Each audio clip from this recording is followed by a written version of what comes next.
يرفع الله الذين آمنوا منكم والذين أوتوا العلم درجات والله بما تعملون خبير. Metode Al-Bidayah, jembatan ngaji kitab kuning untuk para pemula. Bismillahirrahmanirrahim. Assalamualaikum warahmatullahi wabarakatuh.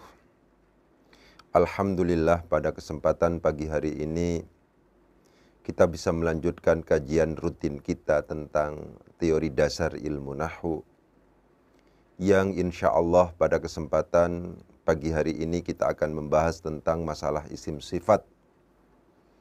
Namun sebelum lebih jauh mengurai dan membahas tentang masalah isim sifat, marilah terlebih dahulu kita membaca Al-Fatihah bersama-sama dengan sebuah harapan agar Allah memberikan kemudahan dan kelancaran untuk program kita ini. Al-Fatihah. A'udzubillahi minasyaitonirrajim. Bismillahirrahmanirrahim. Alhamdulillahirabbil alamin arrahmanirrahim. Maliki yaumiddin. Iyyaka na'budu wa iyyaka nasta'in. Ihdinas siratal mustaqim, siratal ladzina an'amta 'alaihim ghairil maghdubi 'alaihim waladdallin. Saya kepingin menegaskan bahwa isim sifat itu adalah materi prasyarat yang pada akhirnya menjadi dasar pada kajian kita tentang masalah na'at man'ut. Peserta didik kita, murid kita, santri kita dirasa kurang siap untuk belajar tentang na'at man'ut ketika yang bersangkutan tidak paham apa itu isim sifat. Dua susunan kata memungkinkan pada akhirnya untuk kemudian ditentukan sebagai susunan idhofah. Memungkinkan juga untuk kemudian ditentukan sebagai na'at man'ut misalnya. Yang membedakan itu, yang memastikan apakah ini adalah na'at man'ut atau idhofah adalah yang kedua. Apakah statusnya sebagai isim sifat atau bukan? Kalau seandainya statusnya sebagai isim sifat, maka dipastikan dua susunan kata itu adalah na'at man'ut. Ketika yang kedua bukan berupa isim sifat, maka dipastikan bahwa susunan itu bukan termasuk dalam kategori na'at man'ut, tapi yang lain. Itu semacam itu. Jadi penting menurut saya untuk kemudian difahami. Saya selalu tegaskan kepada para pemirsa yang ada di rumah bahwa inti dari metode yang kepingin ditawarkan oleh Al-Bidayah adalah sistematisasi, ya, bukan simplifikasi, gitu. Sistematisasi. Sebuah pembelajaran akan kita yakini sebagai pembelajaran yang enak didengar, kemudian rasional, logis dan seterusnya ketika pembelajaran itu sistematis. Salah satu penerjemahan sistematis adalah bahwa yang namanya materi itu harus yang mana didahulukan harus didahulukan. Materi prasyarat harus lebih didahulukan dibandingkan dengan misalnya materi inti. Kita jangan selalu misalnya mengejar misalnya materi inti ketika materi prasyarat masih belum kita pahamkan untuk peserta didik kita. Itu semacam itu. Jadi saya kepingin menegaskan ulang bahwa materi tentang isim sifat ini adalah materi prasyarat untuk kemudian masuk pada pembahasan tentang na'at man'ut. Anak-anak kita tidak siap dan belum siap untuk kemudian kita ajari tentang masalah na'at man'ut ketika yang bersangkutan tidak paham tentang isim sifat. Itu semacam itu. Ya. Jadi ini adalah materi prasyarat masalah isim sifat. Ya, begitu. Apa saja isim sifat itu? Isim sifat di sini ada yang namanya isim fa'il. Jadi anak kita kudu ngerti apa itu isim fa'il. Di sini ada yang disebut sebagai isim maf'ul. Ya, begitu. Di sini yang disebut sebagai sifatun musyabbahatun bismil fa'il. Musyabbahatun bismil fa'il. Gitu. Di sini ada yang disebut sebagai misalnya isim mansub. Ya. Di sini disebut sebagai isim tafdil. Gitu ya, isim tafdil. Misalnya. Di sini disebut sebagai sighat mubalaghah misalnya, ada sighat mubalaghah. Di sini disebut sebagai isim adat. Ya. Tuh. Ada isim adat misalnya. Ini ada 1, 2, 3, 4, 5, 6, 7. Ya. Kemudian Ada yang disebut sebagai, di sini aja, dilanjutkan di sini ya. Dilanjutkan di sini nggak apa-apa. Isim adat, kemudian isim mausul, gitu. Kemudian isim isyarah. Itu semacam itu. Jadi begitu. Isim sifat, di mana ada namanya di situ isim fa'il, ada namanya isim maf'ul, ada sifatun musyabbahatun bismil fa'il, ada isim mansub, ada isim tafdil, ada sighat mubalaghah, ada isim adat misalnya, ada isim mausul, ada isim isyarah, semuanya ada 9. Gitu ya. Ini di kita ini halaman yang ke halaman 122, halaman 122. Isim fa'il, isim maf'ul, sifat musyabbah bismil fa'il, sighat mubalaghah, isim tafdil, isim mansub, isim adat, isim isyarah, isim mausul. Itu semacam itu. Ya. Jadi isim sifat ini adalah termasuk dalam kategori materi prasyarat, di mana ini sangat mempengaruhi, sangat menentukan apakah pada akhirnya murid-murid kita akan paham tentang na'at man'ut atau tidak. Dua susunan kata, misalnya di sini saya contohkan. Ya. Coba dicek di dalam halaman yang ke-122. Misalnya, ada kata-kata ar-rajulu al-aqilu. Misalnya, apakah di sini sedang ada alnya atau tidak ada alnya? Tapi kalau seandainya ini kita sadari bahwa ini adalah merupakan isim fa'il, maka susunan kata ini, dua kata ini, memungkinkan pada akhirnya untuk kemudian ditentukan sebagai na'at. Itu semacam itu. Ini na'atnya. Jadi apakah akan ditulis ar-rajulu al-aqilu atau rajulun aqilun? Seseorang tidak akan membaca kalau seandainya faham tentang substansi dari isim tentang na'at man'ut itu, bahwa ini harus berupa isim sifat, maka ini akan membacanya rajulun aqilun, tidak mungkin dibaca rajulu aqilin. Rajulu aqilin, misalnya dengan dianggap sebagai susunan idhafah yang secara kasat mata sepertinya mungkin. Secara kasat mata sepertinya mungkin, tapi tidak. Rajulun aqilun tidak memungkinkan untuk kemudian ditentukan sebagai susunan idhafah, lebih disebabkan karena yang kedua ini adalah berupa isim sifat. Sehingga kalau logika di Al-Bidayah kan seperti itu. Aqilun adalah merupakan isim, ya kan? Karena isim, kenapa kok isim? Karena ini ada tanwinnya. Karena isim memungkinkan untuk kemudian dibaca rofa, nasab atau jer. Untuk rojulun ini adalah yang dibaca rofa. Misalnya karena di sini ini akilun, rojulun, akilun. Kenapa? Karena ini termasuk marfu'atul asma. Kenapa kok termasuk dalam marfu'atul asma yang mana ini? Termasuk marfu'atul asma yang tawabi. Kenapa kok kemudian yang ditentukan atau yang dipilih itu adalah tawabi? Tawabi yang mana ini? Tawabi yang na'at misalnya. Kenapa kok kemudian yang na'at yang karena ini isim sifat. Jawaban awalnya begitu. Karena aqilun termasuk dalam kategori isim sifat, maka dia dicurigai sebagai na'at. Nah, bilang lagi. Ya, diperhatikan. Surat ke sini. Karena aqilun termasuk dalam kategori isim sifat, dalam hal ini adalah isim fa'il, maka dia dicurigai sebagai na'at. Apakah kecurigaan itu nanti dinaik tingkatkan menjadi sebuah keputusan, tergantung pada adakah kesesuaian dengan calon man'utnya atau tidak. Jadi poin penting yang kepingin saya tegaskan itu adalah ketika misalnya sebuah kalimat isim masuk dalam kategori isim sifat, apakah itu adalah isim fa'il, apakah itu adalah isim maf'ul, apakah adalah sifatun musyabbahatun bismil fa'il, apakah termasuk dalam kategori isim mansub, apakah termasuk dalam kategori isim tafdil, apakah termasuk dalam kategori sighat mubalaghah atau isim adat, isim mausul atau isim isyarah, maka kita patut curiga bahwa itu adalah termasuk dalam kategori na'at. Apakah pada akhirnya kecurigaan itu nanti dinaik tingkatkan menjadi sebuah keputusan, tergantung pada apakah ada kesesuaian dengan calon man'utnya. Karena al-aqilu yang merupakan isim fa'il, karena mengikuti wazan fa'ilun, nanti apa isim fa'il, apa isim maf'ul, nanti kita akan jelaskan. Karena al-aqilu ini adalah isim fa'il, maka termasuk dalam kategori isim sifat. Karena isim sifat maka harus dicurigai sebagai na'at. Apakah kecurigaan itu nanti dinaik tingkatkan menjadi sebuah keputusan, tergantung pada apakah ada kesesuaian dengan calon man'utnya. Calon man'utnya mana? Ar-rajulu, ar-rajul ini mudzakkar atau mu'annas mudzakkar, al-aqilu juga mudzakkar. Begitu cara membacanya. Ar-rajulu ini adalah mufrad tasniyah atau jamak, ini mufrad, maka ini juga mufrad ternyata.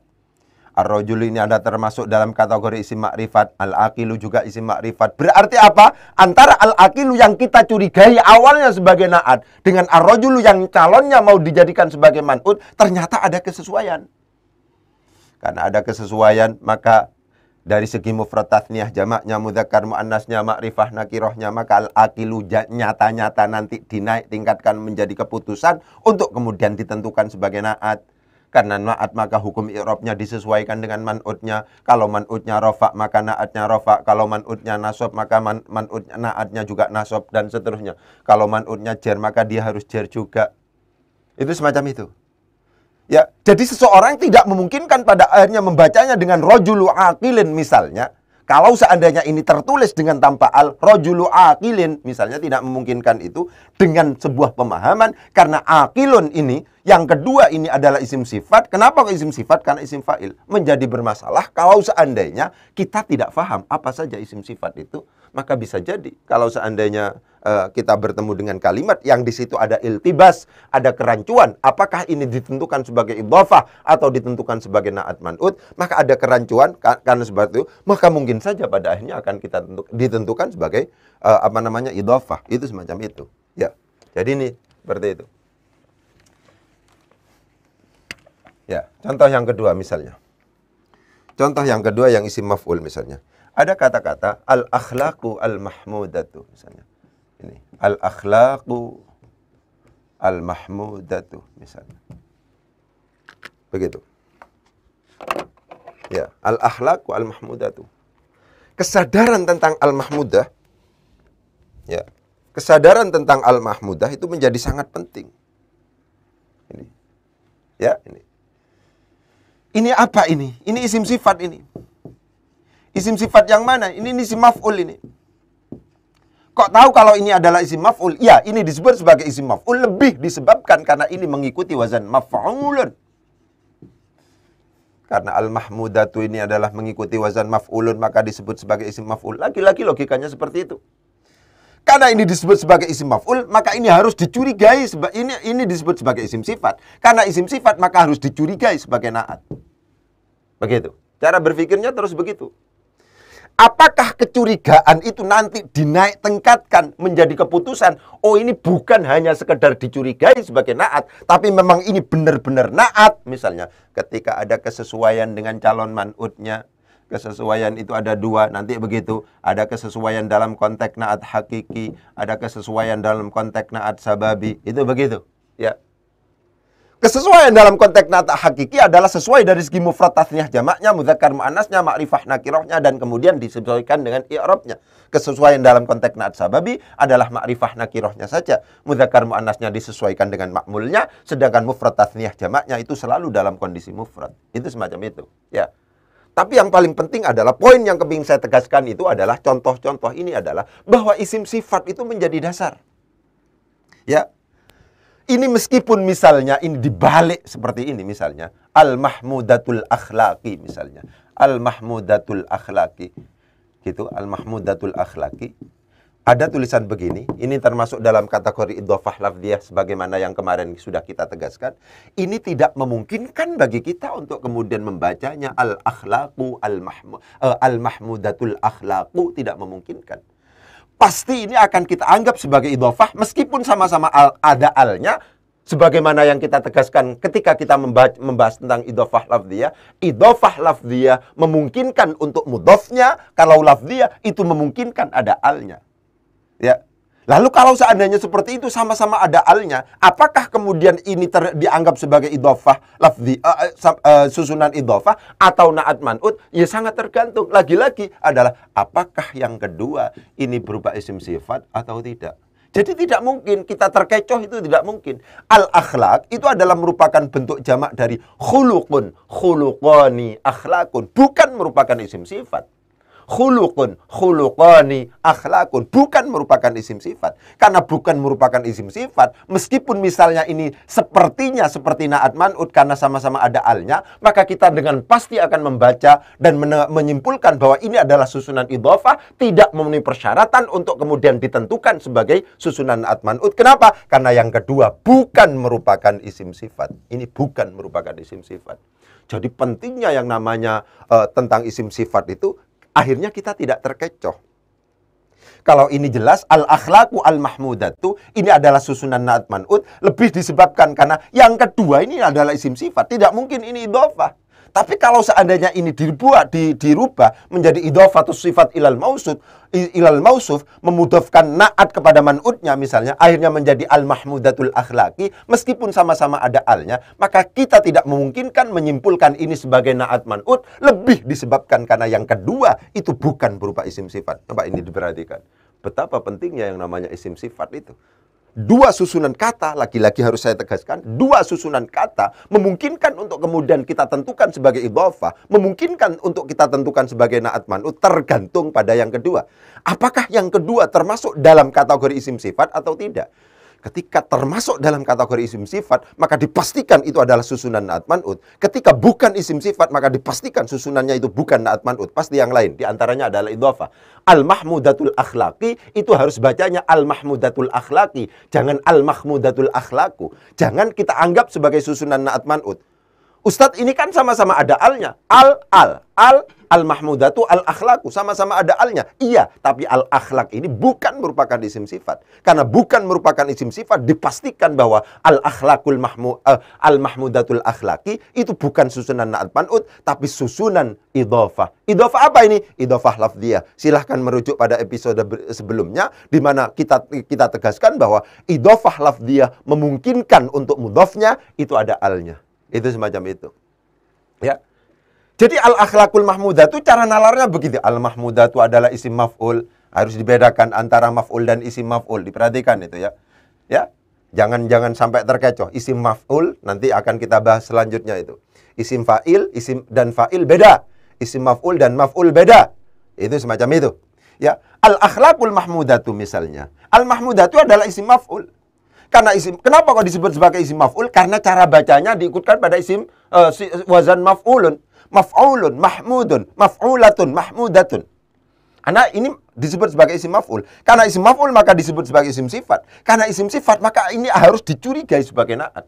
Kecurigaan itu nanti dinaik tingkatkan, memungkinkan untuk dinaik tingkatkan, bukan hanya sekedar curiga, akan tetapi menjadi sebuah keputusan ketika ada kesesuaian dengan calon man'utnya. Ya kita lihat saja. Akhlakun itu adalah merupakan bentuk jamak, tapi jamaknya tidak memiliki akal. Karena demikian kena kaidah kullu jam'in ghairi aqilin muannatsun mufradun. Setiap jamak yang tidak memiliki akal maka itu dianggap sebagai muannats mufrad. Begitu, muannats mufrad. Maka hukumnya di sini adalah muannats mufrad. Dan ini cocok dengan al-mahmudatu muannats mufrad.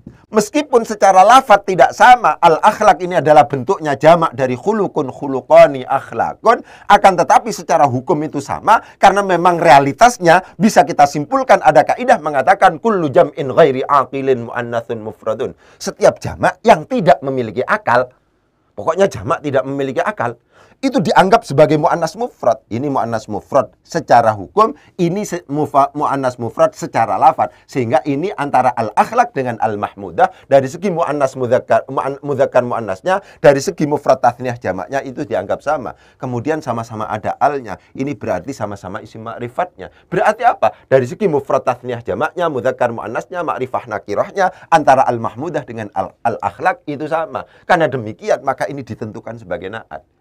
Kenapa kita kok kesimpulannya itu adalah na'at? Karena ini isim sifat. Kenapa kok kemudian ketika kita balik menjadi al-mahmudatul akhlaki, kita anggap sebagai susunan idhofah? Karena yang kedua yaitu akhlak, itu bukan merupakan isim sifat. Ya, jadi penting para pemirsa yang ada di rumah, saya tegaskan, masalah isim sifat, jangan sampai murid kita ketika kita ajari tentang konsep na'at man'ut, itu tidak paham apa itu isim sifat.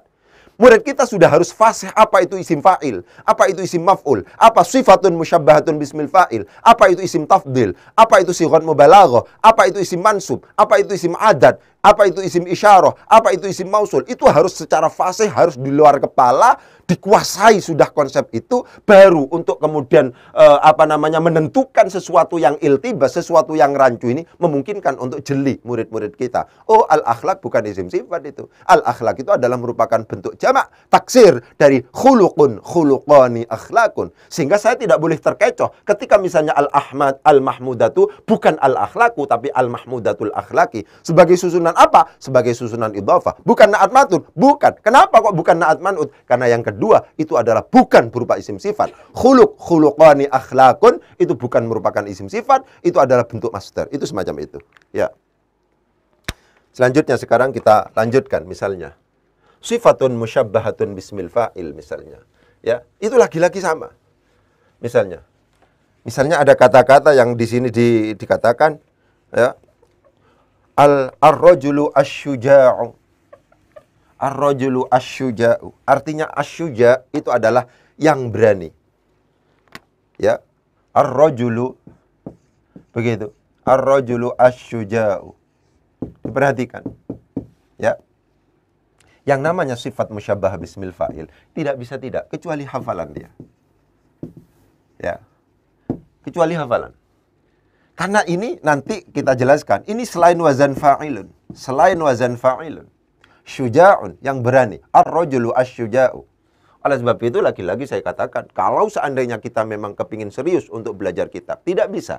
Kitab itu hanya kemudian bisa diperoleh pemahaman, kitab itu hanya bisa diperoleh, hanya misalnya kita andalkan nahwu shorof, itu tidak bisa. Mufradat itu harus menjadi kata kunci. Sehingga para pemirsa harus sadar itu, setiap hari kalau bisa harus menambah koleksi mufradatnya dengan pasti 1, 2, atau 3, atau sesuai dengan kemampuan kita.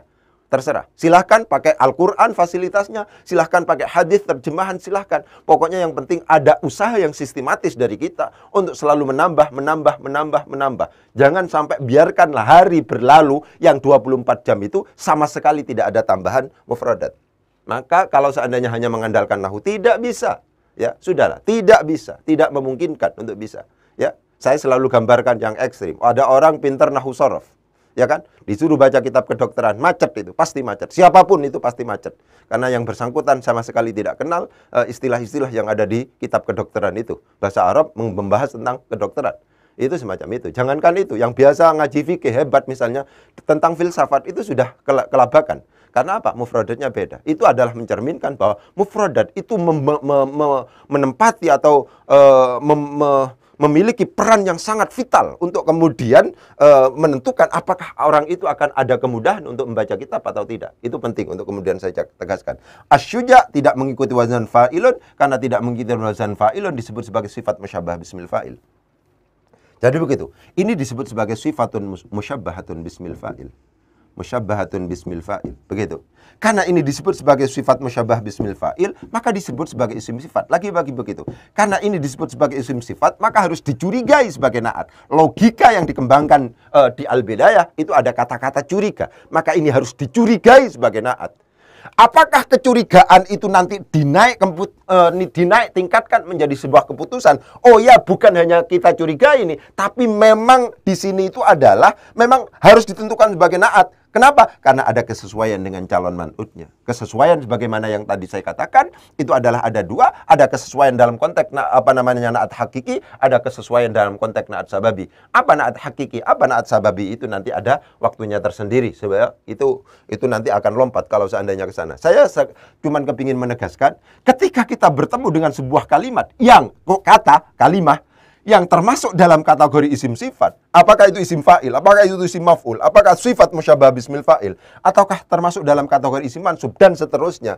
Ya, kalau seandainya kita bertemu dengan itu, maka kita harus curiga bahwa itu adalah na'at. Ya kan? Apakah nanti kecurigaan itu dinaik tingkatkan menjadi sebuah keputusan? Tergantung adakah kesesuaian. Oleh sebab itu, kalau seandainya kita sedang berbicara na'at, ya kudu ngerti apa itu isim ma'rifat. Oh, sama-sama ma'rifatnya ini karena ada alnya. Oh, ini sama-sama mudzakarnya ini. Karena ini nggak ada alamat ta'nis, ini juga nggak ada alamat ta'nis, mudzakkar, ya kan?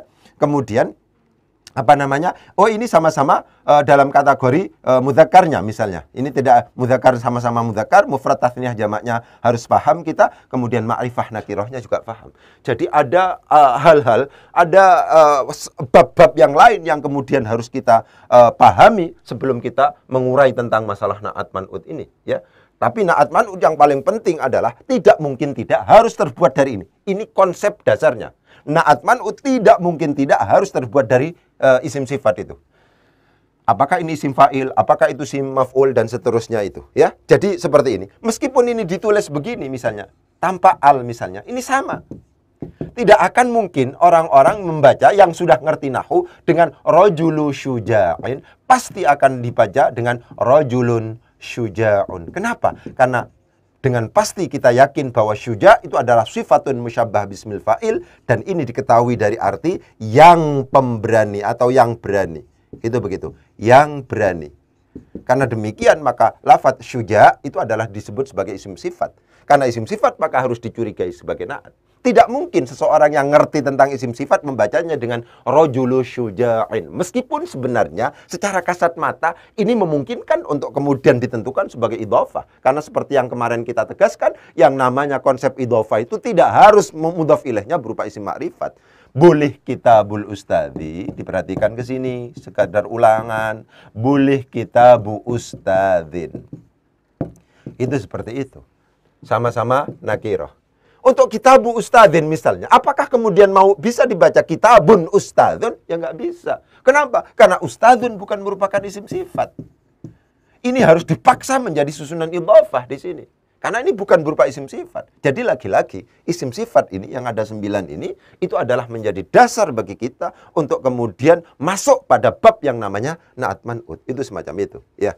Jadi lagi-lagi harus saya tegaskan itu. Selanjutnya sekarang saya akan ini isim mansub misalnya, ya. Semuanya nanti akan kita bahas, ya. Misalnya di sini ada isim mansub. Ini kalau seandainya tulisannya begini, maqasidus syar'i misalnya, ya. Atau nggak usah ada alnya di sini, ya. Maqasidus syar'in, biar agak jumbuh maksud saya. Nah, ya. Ini pasti orang yang ngerti kaidah nahwu, ini bacaannya dengan susunan idhofah. Maqasidu syar'in. Kenapa? Karena ini bukan isim sifat. Tapi kalau seandainya begini, maqasid. Nah ini. Nah ini. Ada ya nisbahnya di sini. Maka ini pakai maqasidu syar'iyyatun. Ini ditentukan sebagai na'at man'ut, sedangkan ini ditentukan sebagai apa namanya? Idhofah. Kalau seandainya ini maqasidus syar'i, maqasidus syar'i, atau ditulis al maqasid asy-syar'iyyah. Harus ada ya nisbah di sini. Kalau seandainya mauna ditentukan sebagai susunan na'at man'ut. Ya, lagi-lagi harus kemudian saya tegaskan. Jangan kemudian kita sudah ngaku doktor macam-macam. Oh, untuk baca maqasidus syar'i, maqasidus syar'iyyah tulisannya sudah salah. Misalnya tulisan maqasid misalnya tulisan begini syar'iyyah, ini salah, ini harus ada alnya, ya. Kalau di sini maunya susunan idhofah, ya, maka di sini maqasidus syar'i. Kalau seandainya ada ya-nya, ya nisbahnya di sini harus al maqasid asy-syar'iyyah, maqasidus syar'i atau al maqasid asy-syar'iyyah, ya.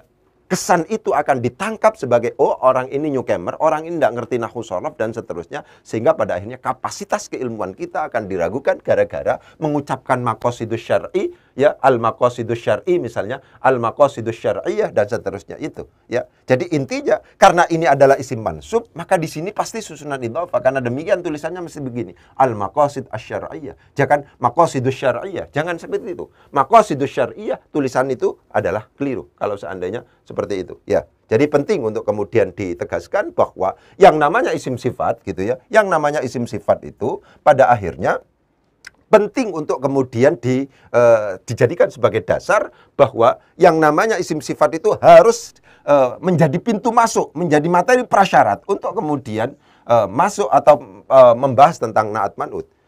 Anak kita anggap belum siap apakah kemudian mau untuk kemudian diajari tentang na'at man'ut ketika misalnya nggak paham tentang apa itu isim fa'il, isim maf'ul, sifat musyabahah, isim mansub, isim tafdil, ya, dan seterusnya. Seperti misalnya ini kata-katanya, misalnya ada kata-kata al-imtihan atau al-haul, al-haulu, al-akbar misalnya, al-haulu, al-akbar misalnya. Nah, misalnya begitu. Ini artinya al-akbar itu adalah yang lebih besar atau yang paling besar, boleh. Ya, ini namanya isim tafdil, diikutkan pada wazan af'alu untuk mudzakarnya, misalnya seperti itu. Karena demikian tulisannya harus begini. Bukan haul akbar dalam artian dijadikan sebagai idhofah, bukan. Ini adalah harus ditentukan sebagai na'at man'ut, lebih disebabkan karena yang kedua adalah merupakan isim sifat, dalam hal ini adalah isim tafdil. Ya. Tapi kalau seandainya mau dianukan misalnya ada al-istighatsah misalnya, al-istighatsah misalnya al-kubro. Kubro, kata-kata kubro ini adalah merupakan bentuk mu'annas dari akbar. Sehingga harus ada alnya sama ini. Ini susunan susunan na'at man'ut. Kenapa kok kemudian kita pastikan ini adalah susunannya adalah na'at man'ut? Lebih disebabkan karena kita yakin bahwa ini adalah isim sifat. Ini adalah isim sifat. Lagi-lagi saya hanya kepingin mencontohkan semuanya ini seperti itu, ya. Ini adalah termasuk dalam kategori isim adat, ya. Ini isim sifat, karena demikian susunannya na'at man'ut. Ini bukan termasuk dalam kategori isim sifat, karena demikian ini susunannya adalah idhofah. Dua susunan kata, lagi-lagi harus saya katakan begitu, dua susunan kata memungkinkan untuk kemudian kita sebut sebagai idhofah, memungkinkan untuk kemudian disebut sebagai na'at man'ut. Catatannya adalah, yang kedua apakah isim sifat atau bukan. Kalau seandainya yang kedua isim sifat, maka disebut sebagai susunan na'at man'ut. Kalau bukan isim sifat, maka disebut sebagai susunan idhofah. Pun juga demikian, sighat mubalaghah. Bismillah misalnya, Allahur Rahimu misalnya. Gitu, ya. Ini na'at man'ut ini. Kenapa? Karena ini isim sifat. Lagi-lagi, ini sighat mubalaghah. Itu semacam itu, ya. Al-madzahib al-arba'ah misalnya. Al-madzahib al-arba'ah. Ini susunan na'at man'ut juga ini. Kenapa? Karena ini isim sifat ini. Begitu. Lagi-lagi begitu, ya. Ini isim sifat ini. Pokoknya kalau ada susunan kata yang kedua itu bukan merupakan isim sifat, maka itu bukan na'at man'ut, bisa jadi adalah susunan idhofah, ya. Kalau yang kedua adalah berupa isim sifat, itu tinggal menyesuaikan. Apakah ada kesesuaian dari segi mufrad tasniyah jamaknya, mudzakkar muannasnya, ma'rifah nakirohnya, ya, atau tidak? Kalau seandainya kemudian ada kesesuaian, maka itu disebut sebagai na'at man'ut. Itu semacam itu, ya. Jadi penting untuk kemudian ditegaskan tentang masalah ini, gitu, ya. Kemudian isim adat sudah selesai, kemudian masalah isim isyarah, isim mausul, seperti yang pernah saya katakan, ya. Ini seperti itu. Seperti ibnu hadza, al-ibnu hadza. Ya, al-ibnu hadza. Ya, al-ibnu alladhi. Gitu ya. Ini diperhatikan. Untuk isim isyarah, untuk isim mausul, maka untuk kemudian ditentukan sebagai yang kedua ini memungkinkan ini susunan idhofah dengan cara begini, memungkinkan tidak, tergantung apakah ini ma'rifah atau nakiroh. Ketika ma'rifah maka na'at man'ut, kalau nakiroh itu adalah susunan idhofah. Jadi ada perbedaan antara ibnu hadza dengan ibnul ladzi. Begitu ya. Ini tidak cocok untuk kemudian dijadikan sebagai na'at man'ut. Kenapa? Karena ini nakiroh. Tanpa al. Kalau ini al ibnu hadza, anak laki-laki yang ini. Anak laki-laki yang. Anak laki-lakinya ini. Anak laki-lakinya ini. Itu semacam itu, ya. Jadi penting untuk kemudian ditegaskan. Dalam kesempatan ini, sebelum kita masuk, kita kepingin menegaskan pentingnya tentang isim sifat, dan ternyata kita simpulkan bahwa yang namanya isim sifat itu adalah menjadi dasar. Ya, menjadi dasar untuk kemudian masuk pada bab tentang na'at man'ut. Murid-murid kita anggap tidak siap untuk kemudian belajar tentang na'at man'ut kalau tentang isim sifat itu masih belum menguasai. Jadi jangan kemudian kita gegabah dan pada akhirnya murid-murid kita berkesimpulan bahwa nahwu itu sulit, lebih disebabkan karena mengajar kita tidak sistematis. Saya katakan bahwa yang kepingin ditawarkan, yang kepingin dikampanyekan oleh metode Al-Bidayah adalah model pembelajaran yang sistematis. Itu kata kuncinya itu, ya. Mungkin itu yang bisa saya sampaikan. Kurang lebihnya mohon maaf. Wabillahi taufiq wal hidayah. Wassalamualaikum warahmatullahi wabarakatuh.